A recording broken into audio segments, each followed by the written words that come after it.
ng Philippine Statistics Authority, patuloy na buwababa yung bilang ng mga nagpapakasal sa ating bansa. Noong nakaraang taon po, 2024, mahigit 10% ang ibinaba ng naitalang marriages o yung mga kasal kumpara noong 2023. Ayon naman po sa Commission on Population and Development, isa sa pangunahing dahilan nito ay ang pangamba sa gastos at kakulangan sa financial security. Magastos nga naman magpakasal. Lalo ngayon nauuso yung mga pabonggahan na kasal na pang IG ba, pang Facebook.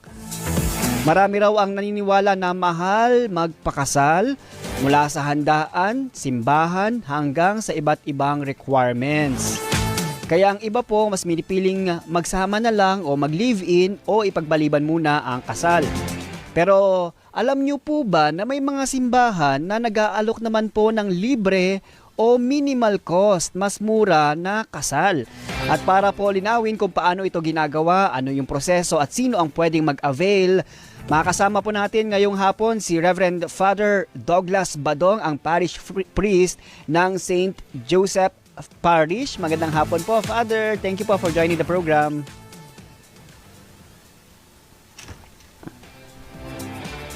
Nakikinig sa programa niyo po ngayong hapon ito. Ayun. Ay, Father, unahin po natin, ano ho ba ang reaksyon ng simbahan dito sa datos ng PSA at CPD, Commission on Population and Development? Pababa daw ng pababa yung bilang ng nagpapakasal sa Pilipinas. Bilang isang parish priest po, nakikita o nararamdaman niyo po ba ito sa inyong parokya?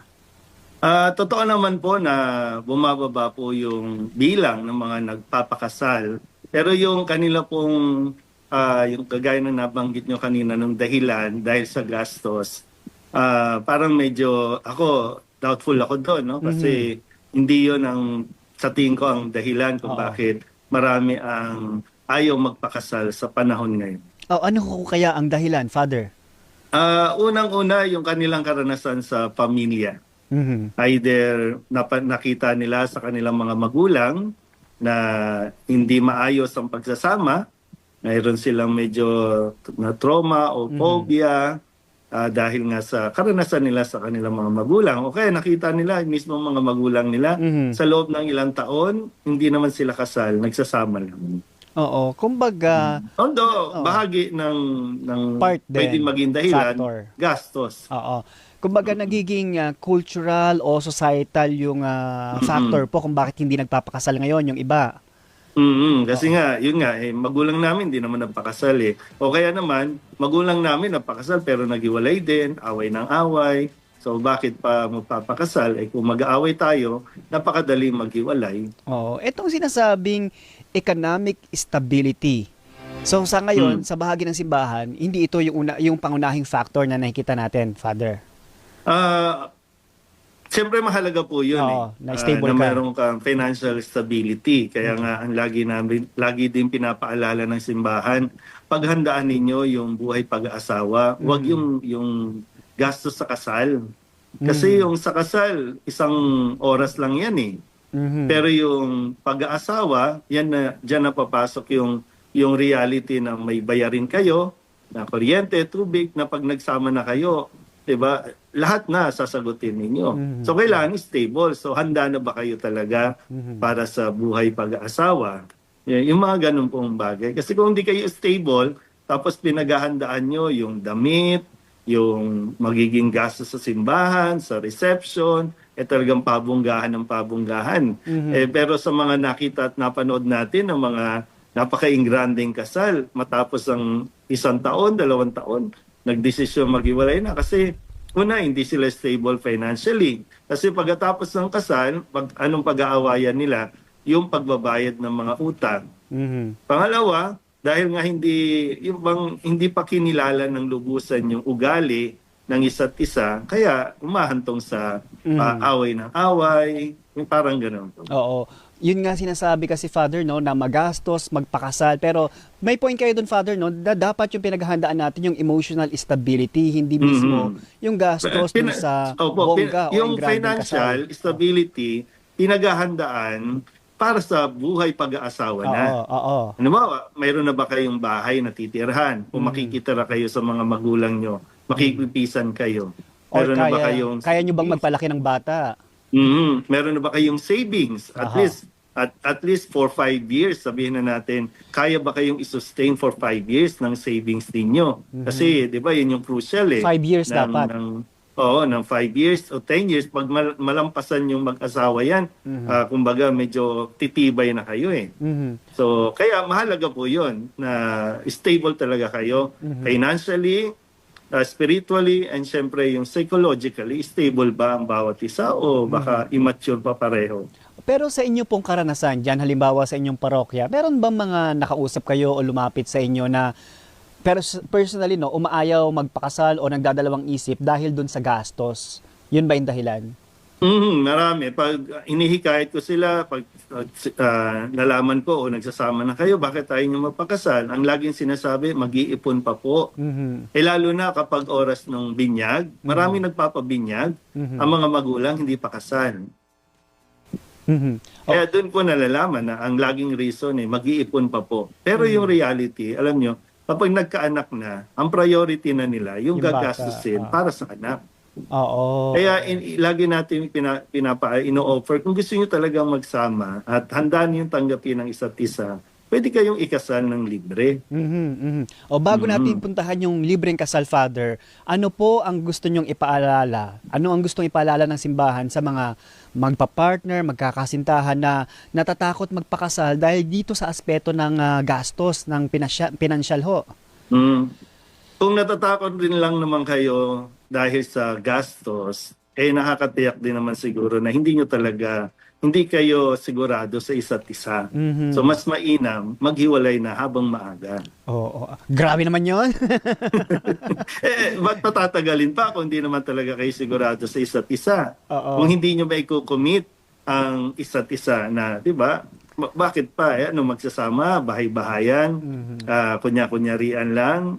Tapos, ang tawag ninyo sa isa't isa, asawa na, pinapakilala ninyo, asawa na. Wala naman kayong proof na mag-asawa kayo. Tapos, yung sa typical na nangyayari, mag-aaway kayo, ipaparinig ninyo sa mga kapitbahay, maging sa anak ninyo, na parang mag-asawa. In reality, hindi naman kayo mag-asawa talaga. Magkasama lang.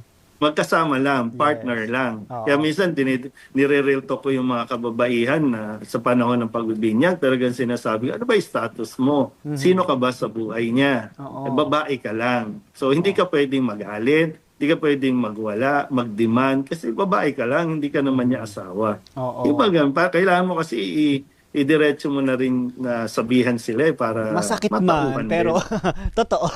Kumbaga, ang inyong label ay wala sa papel. Wala Ayun. Oo, ano ba ipapakita mo? Aawayin mo yung lalaki, 'di ba? Susugurin mo.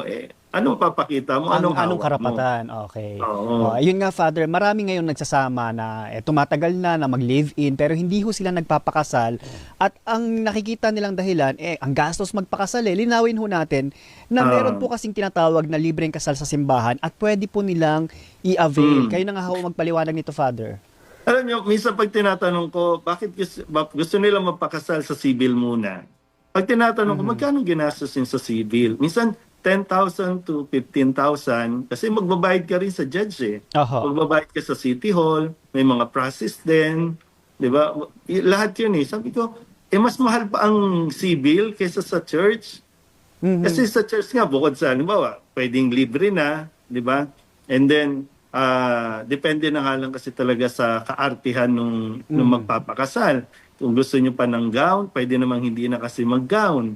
Tapos pwede namang hindi kayo mag-invite ng mga bisita. Total, sabi ko nga, nagsasama na rin lang naman kayo. Bakit pa kayo iisipin nyo pa yung mga papakainin ninyo, dagdag pa yan sa iniisip nyo yung gagastusin. Wag na. Kasi kahit silang dalawa lang, mag-imbita lang ng 3 o 2 tao na magiging witness, pwedeng tuloy ang kasal. At least, simbahan na kasal. Ito po ay para siyempre sa mga Catholic. Kasi yun yung pananampalataya natin na dapat isinasabuhay. So, mas magastos pa po at mas mahal ang binabayaran sa sibil kaysa sa simbahan. Oo. Sa simbahan. May mga simbahan talaga na alam mo ganito ang price niyan kapag napakasal ka, pero di pumunta ka dun sa mga simbahan na matutulungan ka talaga kung ang pinoproblema nyo lang ay yung financial. Okay, kunyari sa huwes po, aabot sila ng 10,000. Sa simbahan, mga magkano kaya halimbawa? Kung hindi man libre. Ang gagastusin lang po, siyempre, kasi yung same lang po yan libre o sabihin natin may bayad, ay yung mga requirements. Siyempre, hingi ka ng baptismal certificate. Mhm. Dapat meron ka na rin kumpil. So kung wala pa, magpapakumpil ka. And then yung Senomar, hingi ka ng Senomar, yung sa PSA natin, yung Certificate of No Marriage, para masigurado natin na wala pang unang kasal na nangyayari. Mhm. Tapos, yun na, yung mga bonds na lang, wala naman pong bayad yun Oo. Yung process mo And na lang then- sa mga documents. And then, yun na. Kung gusto nyo pong magbulaklak, nasa sa inyo. Kayo po ang bibili. Mhm. Kung gusto Parang- nyo magdamit, kayo din ang bibili. Ayun lang, Minsan oo. po, minsan may nakakasal na po ako, no? Libre na yung kasal. Pero pag nandyan na yung kasal, ba, alam mo yun, yung parang, kala ko walang pera to, pero Mhm. yung mga damit, Oo. talagang pinaghandaan ng Kumbaga, ang doktor. damit kasi at ang bulaklak, nagiging traditional lang pero hindi talaga Opo. siya required, ano? Hindi naman. Oo, Diyan- although nandiyan oo. pa rin naman yung singsing, yung Oo. belo, Pero- yung cordon, oo. yung kandila, yung kung ano yung process ng kasal, Oo. nandiyan pa rin, ginagawa pa rin. Yun, So, oo. yun nga lang, sadyang medyo, hindi ko alam kung pride ba na gusto nilang ipakita sa tao na kinasal sila ng maganda, na grande. Pero yun nga, no, andun ako lagi sa practicality. Yes. Na pagkatapos ng kasal, matapos ang reception, yung mga bisita na in-invite nyo, wala na silang pakialam sa inyo. Mhm, mhm. Pero kayo, maiiwan kayo. Yun Father, yung magpapakasal. dyan- Maiiwan kayo, Oo. kayo na ang haharap. Kaya nga sabi ko, alam nyo, may kinasal nga ako nung ako po dati nasa Quiapo pa, no? Oo, Kasi oo. ini-encourage ko yung mga deboto na, total, deboto kayo, bakit di kayo magpakasal? So meron namang nakakasal doon. Simpleng damit, ganyan. Pagkatapos ng kasal, saan ang reception? Sa mga only rice. Nakaraos. Ilan lang ang bisita? Naka-live stream pa. Hindi mo na kailangan ng videographer. Naka-live stream pa ang misa. Nabanggit Diba? mo nga, So, depende na lang sa kaartihan yung gastos. Ano? yun nga po, kaartihan na lang talaga nung iba. Diyan mo ba? Kaya nga sabi ko, di ba, ang unang pinag-aawayan ng mag-asawa pag nagpakasal na, yung gastos sa susunod na buwan kasi bayaran na ng kung nag-credit card o ano, di ba? Diyan ho ba sa St. Joseph, Father, may programa kayo dyan na libre talaga ang kasal? Yes po. Ngayon nga, pag simbang gabi, kasi naririnig natin yung mga gospel na sinasabi, halimbawa, bukas yung gospel kay St. Joseph, huwag kang matakot, pakasalan si Maria. So, lagi kong pinapaalala din sa mga nagsasama na kung sana ito na yung huling Pasko na kayo ay magkasamang hindi kasal. O kaya naman, sa susunod na Pasko, sana magkahiwalay na kayo dahil hindi talaga kayo nagpapakasal. Oo. Father, sino-sino po ba yung mga pwedeng mag-avail ng ganitong uri ng kasal? Kailangan may income requirement po ba o i-assess nyo pa po kung sila ay qualified po para ikasal? Siyempre, alam naman nila yun kung yung capacity nila. Pero kahit sino naman po, basta lumapit at nagsabi na handa silang magpakasal, hindi po sila tatanggihan ng simbahan. Oo. Pero be reasonable naman. Kung nag-avail kayo ng libreng kasal, sana naman po no yung preparation ninyo ay may pakita. Kasi makikita din kayo ng ibang tao na hindi naman nila alam kung libre o may bayad yung kasal ninyo. Assessment, Sinong gumastos Father. Assessment in a sense na sinisigurado nyo po ba na sila'y handang magpakasal, mag-asawa at hindi lang dahil libre ito? Minsan dinidiscourage ko. Alam mo yun, yung iniimbitahan mo sila na magpakasal, tapos pag ini-interview ko na, tinatry ko din i-discourage para lang malaman ko talaga at sila din mapag-isipan nila kung seryoso ba talaga kayo, na handa na ba talaga kayo. Oo, may Tapos yun discussion na, na. yung tatanungin ko nga din yung saan kayo nakatira, okay ba sa iyo, ito yung magiging setup, okay ba sa iyo, ito yung kaya niyang ibigay. Kailangan kasi maging malinaw yun din kung handa sila. Oo. Siyempre, Kasi madali lang po magpakasal. Oho. Isang oras nga lang, kaya ng banggit ko, no? Isang oras lang, pwedeng magawa yan, pwedeng maibigay sa, napakadaling magpakasal. Pero yung pag-aasawa, yun yung kailangan yung pag-isipan ng mabuti. Yes, oo. Hindi ito kasi, Father, yung parang sa pelikula, kumatok ka lang sa kay Father, tapos kayo ikakasal na. May proseso pa rin po Hindi. ito. Oo. Oo, May sige. proseso yon kasi Oo. kailangan ng tinatawag nating three weeks bans.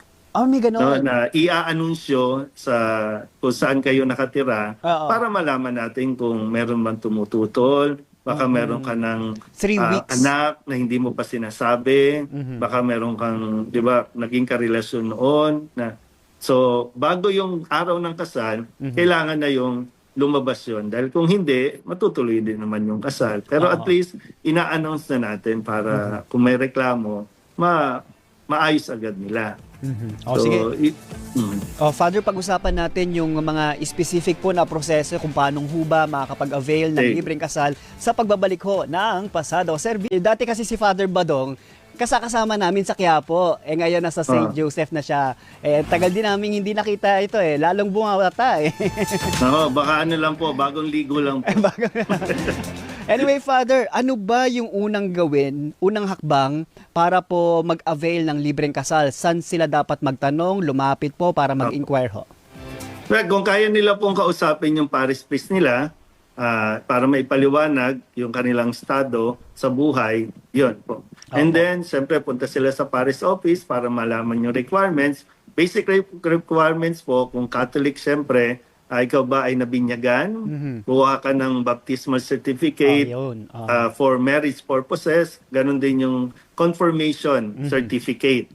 Senomar. And then, kailangan mo din isubmit siyempre yung iyong Senomar, yung Certificate of No Marriage, para po ma-check talaga natin na walang naunang ibang kasal. Kasi kung may kasal ng una, magiging invalid yung kasal kahit nasa simbahan ito ginawa. Ayun, oo. And then, Sige, magsasubmit kayo ng at least 3 lugar, 3 simbahan kung saan kayo tumira o lumaki para doon po i-announce yung pangalan ninyo na si ganito ay ikakasal kay ganito. So kung meron kayong nalalaman ng mga sabihin natin impediment para hindi sila makasal, ipagbigay alam agad. So normally 3 weeks po yan. So 3 weeks prior. halimbawa, kung magde-decide ka ngayon, kayong magkasintahan, so by January, pwede nyo pong makasal by 3rd week of January. So ganun naman. 3 weeks prior. Hindi katulad dito ng mga napapanood natin sa pelikula na naisipan nilang magpakasal, on the spot, nasa simbahan na. Oo, yun po yung mga civil Civil. Yun nga lang, doon po yung mas delikado kasi yung bugso ng damdamin na gusto namin magpakasal ngayon din.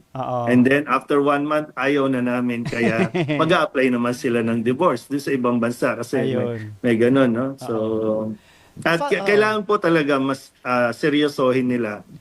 Sa civil kasi, medyo sabihin na natin, madali yan mapawalang visa, no? Kung sakaling hindi sila magkaintindihan. Pero tandaan nyo, pag kayo ay kasal sa simbahan, yan po ay, kumbaga yung binding niya, till death do us part. Yes, kahit na sabihin nyo maghiwalay kayo, tapos pumatol kayo sa iba, mananatili kayo ang mag-asawa.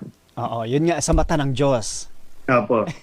Father, may bayad po ba yung pre-Cana seminar o marriage counseling? Wala pong bayad. Normally, ini-encourage natin yung mga couple na yung willingness nila, mag-donate sila. Kasi siyempre, ang simbahan po, mayroon din naman mga binabayaran mga bills and then may mga volunteers na kailangan pakainin din. So, pero kung wala talaga, walang problema yon. Yung donation, wala namang limit. Kumbaga, kung ano ang kaya nila, kung ano ang taos sa puso. Ganon. Yes po. Kung kaya nilang reception sa hotel, bakit di Why tayo not? mag-donate? Yung ganun po. So, more on sa tayo. Ano ba ako, personally dito sa parokya na, doon ako sa mas practical tayo. Tama ho.